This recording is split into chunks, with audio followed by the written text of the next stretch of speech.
Hi കൂട്ടുകാരെ, അനുശ്രീയിലേക്ക് എല്ലാവർക്കും സ്വാഗതം. മത്തിമീൻ കിട്ടിയിട്ടുണ്ട് കേട്ടോ. അത് അടിപൊളി ഒരു കറി വെച്ചാലോ. മത്തി നന്നാക്കി കഴുകി നടു മുറിച്ചിട്ട് ഒരു പാത്രത്തിലേക്ക് മാറ്റി വെച്ചിട്ടോ. ഇഞ്ചി, വെളുത്തുള്ളി, പച്ചമുളക്, തക്കാളി ഇത് നന്നാക്കി കഴുകി അരിഞ്ഞതിന് ശേഷം വേറൊരു പാത്രത്തിലേക്ക് വിട്ടു. നേരെ ചട്ടി അടുപ്പത്തേക്ക് വെച്ചു. ചൂടായതിന് ശേഷം വെളിച്ചെണ്ണ ഒഴിച്ച് കൊടുത്തു, ഉലുവ ഇട്ട് കൊടുത്തു. ഒന്ന് വറവായതിന് ശേഷം ഇഞ്ചി, വെളുത്തുള്ളി, തക്കാളി, പച്ചമുളക് എല്ലാതും കൂടി അതിലേക്ക് ഇട്ടിട്ട് നല്ല അങ്ങോട്ട് ഉപ്പിട്ടിട്ട് വഴറ്റി കൊടുത്തിട്ടോ. പിന്നെ കുറച്ച് പുളി ഉണ്ടായിരുന്നു, അത് നല്ലോണം കഴുകി വെച്ചിട്ടുണ്ട്.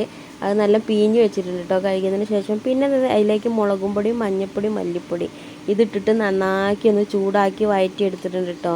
എന്നിട്ട് ആ പുളിവെള്ളം നേരെ അതിലേക്കാണ്ട് ഒഴിച്ച് കൊടുത്തു. ആവശ്യത്തിനുള്ള ഉപ്പ് പിന്നെയും ഇട്ട് കൊടുത്തിട്ടുണ്ട് കേട്ടോ. ആദ്യം കുറച്ച് ഇട്ടെടുത്തിട്ടുള്ളായിരുന്നു. പിന്നെ നമ്മൾ പാകത്തിന് ഇട്ട് കൊടുക്കുക. കറിവേപ്പിൻ്റെ ഇല, ചപ്പ് ഇതിട്ടിട്ട് നല്ലോണം അങ്ങോട്ട് തിളപ്പിച്ച് വറ്റി ആ വെള്ളം അങ്ങനെ കുറുക്കി വരുന്നതിന് ശേഷം അതിലേക്ക് നന്നാക്കി വെച്ച് മീനാണ്ട് ഇട്ട് കൊടുത്തു.